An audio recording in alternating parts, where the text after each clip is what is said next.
Britain's first mainline diesel-electric locomotive survived long enough to see the railway adopt its technology, and was then cut apart. Number 10,000 was not an obscure laboratory machine. It hauled important passenger trains, helped test the future of traction, and left descendants across British railways. Yet not one of the pioneering pair was preserved. That disappearance creates an uncomfortable question. If number 10,000 truly began Britain's mainline diesel age, why did the railway treat it as redundant metal? The answer is not simply that an unsuccessful prototype was discarded. It lies in the difference between proving an idea and remaining useful after the idea has evolved. In 1947, Britain's railways were still overwhelmingly powered by steam. Diesel shunters in rail cars had already demonstrated particular advantages, but replacing a large steam locomotive on fast, heavy mainline work was a more demanding proposition.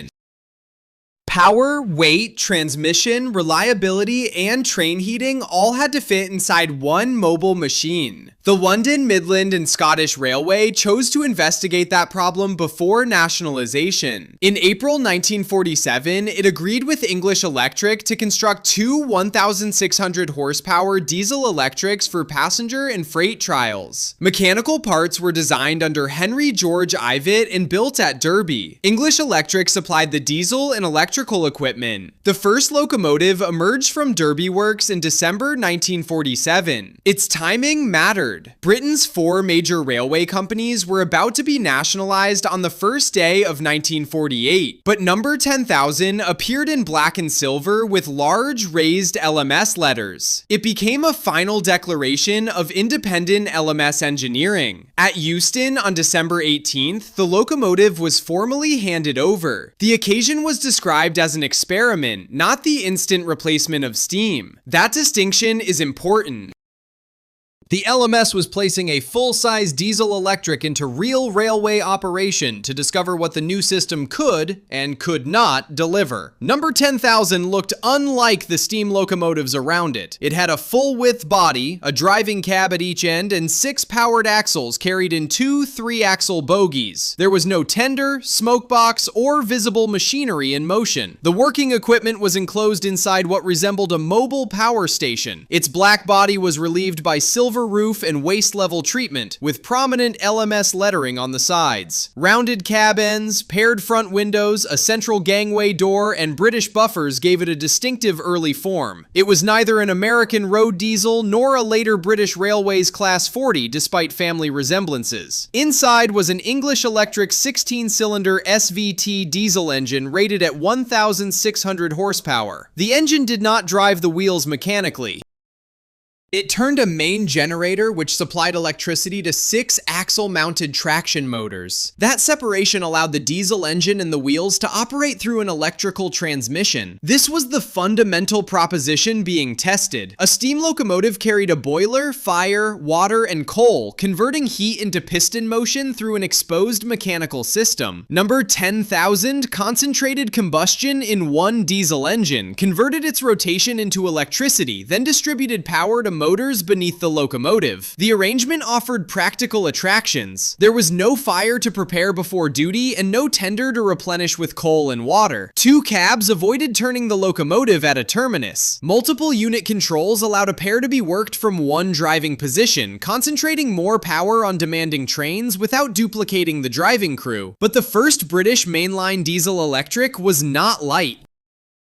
English Electric's contemporary technical publication gave a working weight of more than 127 tons. Its 6 motors provided adhesion across all 6 axles, while the long body and bogies distributed the mass. This was pioneering equipment packaged with the caution of heavy engineering. The publication listed a maximum service speed of 93 miles an hour. That figure should not be confused with a claim that number 10,000 routinely ran every every service at that speed. Its real historical importance came from doing sustained mainline work under ordinary operating constraints, not from winning a simplified speed contest. Following proving trials, number 10,000 entered Midland Route service in February 1948. By then, the LMS had ceased to exist, and the locomotive belonged to British Railways, though its original lettering remained. Its twin, number 10,001, was completed in July and appeared directly under the nationalized railway. The two locomotives were intended to work alone or together. Singly, one could handle useful passenger and freight assignments. Coupled, their combined 3,200 horsepower made them suitable for heavier express work. The railway was therefore testing not only a new engine, but a flexible way of assigning traction to different loads. That flexibility also exposed the design's limitation. A single 1,600 horsepower locomotive did not possess unlimited reserve for the heaviest and fastest duties. Pairing solved the power problem, but committed two large machines to one train. The experiment was teaching British engineers how much installed power future mainline diesels would require. Contemporary English electric material recorded substantial work rather than ceremonial appearances. In 1949, number 10,000 operated daily round trips between Euston and Blackpool with heavy passenger trains. The evidence matters because it moves the locomotive beyond the category of a prototype that merely completed occasional demonstration runs.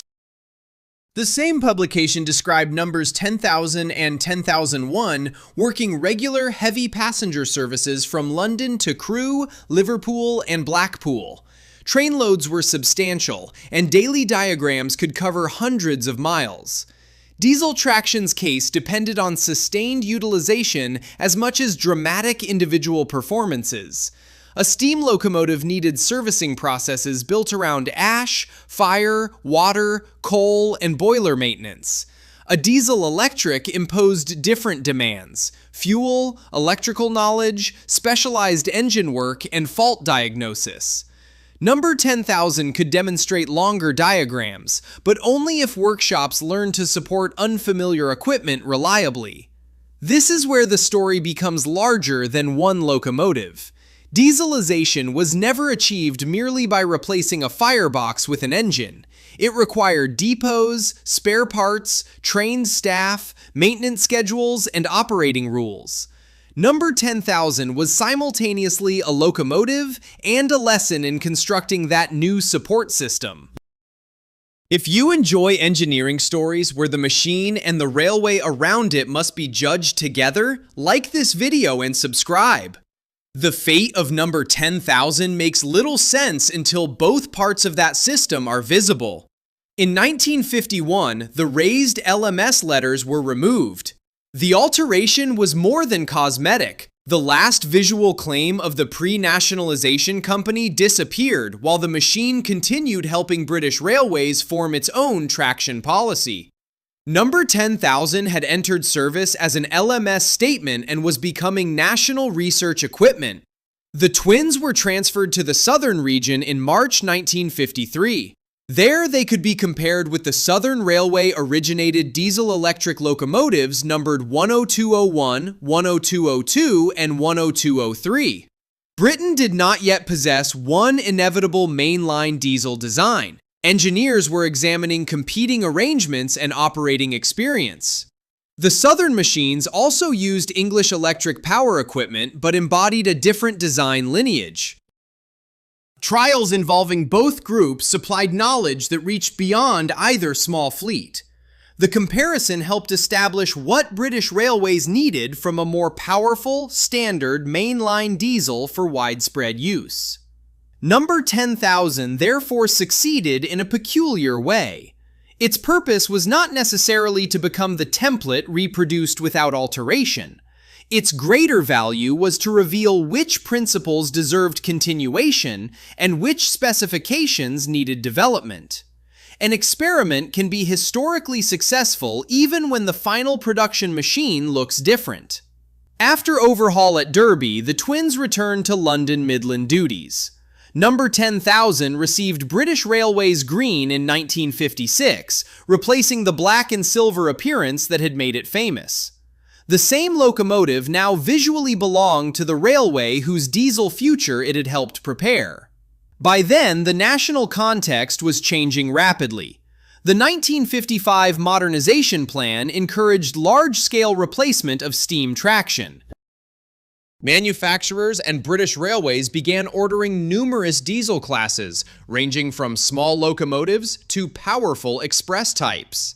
The Pioneer was no longer surrounded mainly by the technology it was challenging. The later English Electric Type 4, subsequently Class 40, embodied part of that development. It was more powerful and built as a production fleet rather than a pair of experimental locomotives. Calling it a simple copy of number 10,000 would erase the intervening trials, but the engineering lineage is unmistakable. Other English electric locomotives extended the diesel-electric principle across different duties. Improved engines, standardized components, and larger fleets changed the maintenance calculation. Workshops could support production classes with common documentation and spares in a way that became increasingly difficult to justify for two aging pioneers. This is the midpoint reversal. Number 10,000 was not displaced because diesel-electric traction had failed. It became vulnerable because diesel-electric traction had won. Once the railway possessed newer fleets built around lessons learned from the experiment, the unique experimental hardware lost much of its operational advantage. Age alone does not explain that reversal. Number 10,000 was only 16 years old when withdrawn in 1963. Steam locomotives of comparable age could still possess useful lives, but a pioneering diesel carried early generation components into a system moving toward newer standards. Technological age can advance faster than calendar age. Its relatively modest output also mattered. Heavy mainline trains increasingly favored locomotives that could do alone what the twins had often achieved together. Operating two old prototypes required compatible availability and specialized attention. The flexible pairing concept had demonstrated its worth, but later locomotives delivered more power in more convenient forms. The locomotive's withdrawal did not mean that every element had been defective. Its six-motor diesel-electric architecture, double-ended body, and mainline operating experience all pointed forward. The problem was that heritage significance has little immediate value on a diagram requiring dependable, economical traction tomorrow morning. British Railways withdrew number 10,000 in 1963. Its sister continued until 1966. For a brief period, preservation of at least one remained physically possible. Yet the organized preservation movement was concentrating heavily on steam, while first-generation diesels still appeared to represent the modern present rather than a vanishing past. This created a cruel timing problem. People recognize an artifact as historically irreplaceable most easily after its category has disappeared. When the twins became redundant, diesel locomotives were multiplying across Britain.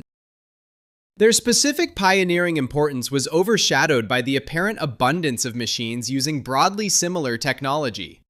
Number 10,000 eventually went to Cashmore's at Great Bridge and had been scrapped by April 1968. Number 10,001 was cut up separately by the end of that year. Britain's first mainline diesel-electric pair disappeared just as steam traction was being eliminated from ordinary British Railways service. The contrast is striking. Several famous steam locomotives were preserved precisely because the diesel age threatened them. The diesel that had helped open that age received no equivalent protection. Preservation followed the emotional drama of steam's disappearance, while the agent of change seemed too recent and too utilitarian to save. Was this an act of extraordinary carelessness? From a modern heritage perspective, losing both locomotives was severe. Yet it would be misleading to pretend that British Railways possessed unlimited storage, money, or a complete national collection policy capable of retaining every technical milestone approaching withdrawal. The strongest verdict separates explanation from absolution. Scrapping can be understood within the pressures and assumptions of the 1960s without denying the scale of the loss. Once both machines had gone, photographs, drawings, records, and surviving related equipment could document them, but none could preserve the authentic locomotive as a complete object.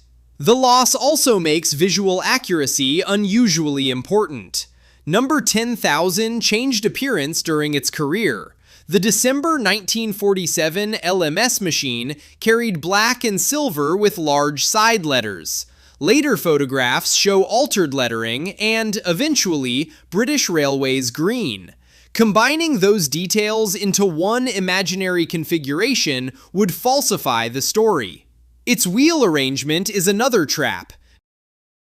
Contemporary technical literature described a co-co arrangement, meaning two bogies with 3 powered axles each. Some later classifications and descriptions have caused confusion, but an image of the original must show 2 3-axle bogies, 6 powered axles, a full-width double-ended body, and British buffer beams. The surviving archive prevents disappearance from becoming total. The National Railway Museum's technical listings identify LMS and British Railways engine history material for numbers 10,000 and 10,001. Science Museum Group holdings include pre-British Rail diesel locomotive photographs, while English Electric's contemporary publication records dimensions, equipment, and operating examples. There is also a modern attempt to recover the form of the lost Pioneer. The LMS 10,000 project proposes a new locomotive using surviving period-related components and modern engineering approval. Such a reconstruction cannot become the original number,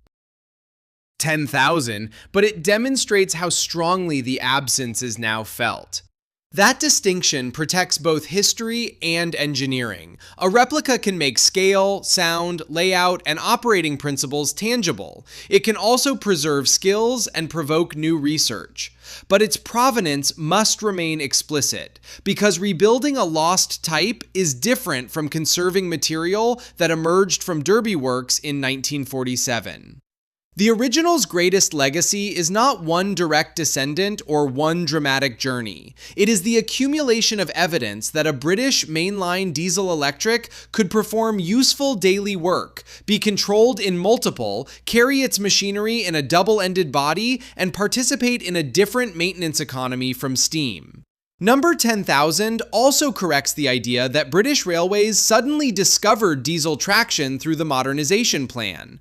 The locomotive was conceived by the LMS, completed before nationalization, and tested across the formative years that followed.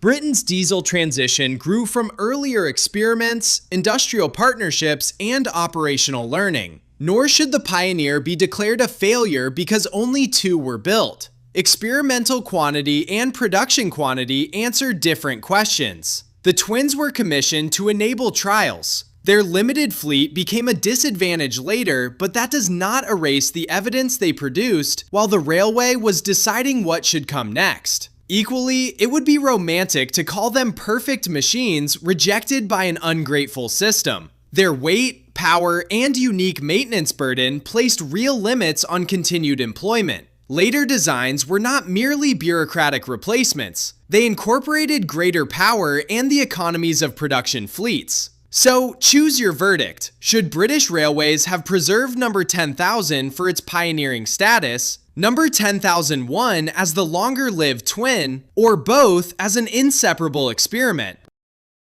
Put your choice in the comments and subscribe for more evidence-led locomotive history. The final irony is precise.